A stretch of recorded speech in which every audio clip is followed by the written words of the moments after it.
الحمدللہ رب العالمین والعاقبۃ للمتقین والصلاة والسلام علی سید الانبیاء والمرسلین وعلی آلہ واصحابہ اجمعین اما بعد فاعوذ باللہ من الشیطان الرجیم بسم اللہ الرحمن الرحیم افحسبتم انما خلقناکم عبثا وانکم الینا لا ترجعون صدق اللہ مولانا العظیم وبلغنا رسولہ النبی الکریم ان اللہ وملائکتہ یصلون علی النبی یا ایہا الذین آمنوا صلوا علیہ وسلموا تسلیما۔ درود پاک محبت کے ساتھ الصلاۃ والسلام علیکہ یا سیدی یا رسول اللہ، الصلاۃ والسلام علیکہ یا سیدی یا حبیب اللہ، الصلاۃ والسلام علیکہ یا سیدی یا نبی اللہ وعلی آلک واصحابک یا سیدی یا رحمۃ للعالمین۔ مولاي صل وسلم دائما ابدا على حبيبك خير الخلق كلهم منزه عن شريك في محاسنه فجوهر الحسن فيه غير منقسم يا رب صل وسلم دائما ابدا على حبيبك خير الخلق كلهم۔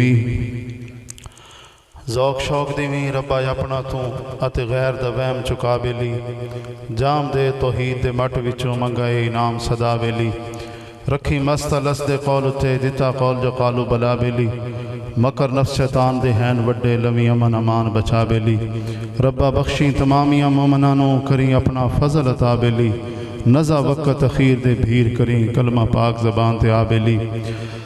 حمد و صلات کے بعد میرے واجب الاحترام اساتذہ اکرام، حضور جانشین مرشد گرامی، حضرات علماء اکرام، بزرگوں، دوستو، عزیزوں، رب العالمین کا بے حد فضل و احسان ہے کہ اس نے آج کے اس بابرکت دن میں ہمیں اس پاک در کی حاضری نصیب فرمائی۔ اللہ پاک ہماری حاضری قبول فرمائے اور اللہ پاک ہمیں اس پاک در سے آخری دم تک وفا کرنے کی توفیق عطا فرمائے۔ اللہ تعالیٰ ہمارا خالق ہے، ہمارا مالک ہے، اور یہ زندگی اس نے ہمیں عطا فرمائی ہے۔ اس زندگی کا کوئی نہ کوئی مقصد بھی ہے، زندگی عطا کرنے کی کوئی حکمت بھی ہے۔ اکثریت اس وقت لوگوں کی ایسی ہے جو اپنی زندگی کے مقصد سے بے خبر ہیں۔ کئی ممالک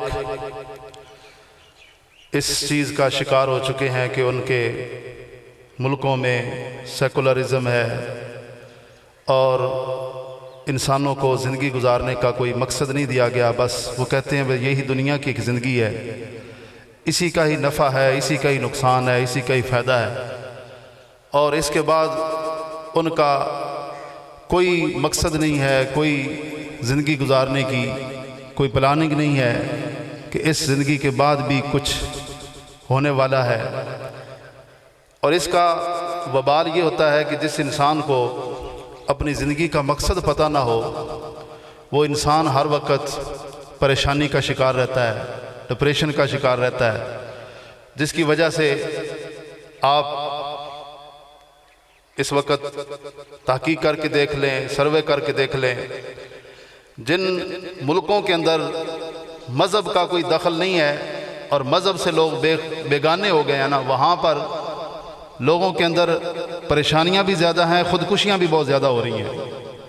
لوگ اس وقت امریکہ کو بڑا آئیڈیل سمجھ رہے ہیں، لیکن آپ رپورٹ پڑھ کے دیکھیں کہ ایک سال میں، ابھی پچھلے سال 2024 میں، کہ 1 لاکھ کے قریب لوگوں نے خودکشی کی ہے، اور کروڑوں کے حساب سے لوگ جو ہے نا وہ ذہنی طور پہ وہ مینٹل ہو گئے ہیں، پاگل ہو چکے ہیں، اس وجہ سے کہ ان کے سامنے کوئی زندگی کا مقصد نہیں ہے۔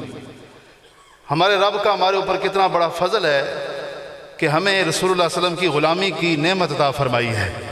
زندگی کا ایک مقصد رب العالمین نے فرمایا، افحسبتم انما خلقناکم عبثا وانکم الینا لا ترجعون، کیا تم یہ گمان کرتے ہو کہ ہم نے تمہیں فضول ہی پیدا کر دیا ہے؟ کیا تم فضول پیدا ہوئے ہو؟ فرمایا نہیں، تمہیں فضول پیدا نہیں کیا گیا، تمہیں اللہ نے بڑی حکمتوں کے ساتھ پیدا فرمایا ہے۔ فرمایا تم لوٹ کے ہماری طرف آنے والے ہو۔ جس انسان کو زندگی کا مقصد حاصل ہو جاتا ہے، جن کی بارگاہ میں آج ہم حاضر ہیں، حضور خواجہ خواجگاں قبلہ یارفاں حضور خواجہ سائیں محمد عظیم پاک رحمۃ اللہ تعالی علیہ، جو روح رواں ہیں اس پاک در کے، آپ کا جب آخری وقت وصال مبارک کا ٹائم تھا نا، تو آپ نے ایک جملہ ارشاد فرمایا. آپ نے فرمایا کہ ہر انسان جو ہے نا دنیا میں ایک کام کرنے آیا ہے، ایک کام کرنے آیا ہے. فرمایا میرا وہ کام پورا ہو گیا ہے، میرا وہ کام مکمل ہو گیا ہے. ہر انسان کا ایک مقصد ہے، اگر وہ مقصد بندے کو نصیب ہے تو وہ بندے کی زندگی کامیاب ہے. اور وہ مقصد کیا ہے؟ علامہ اقبال فرماتے ہیں زیستن با حق حیات مطلق است.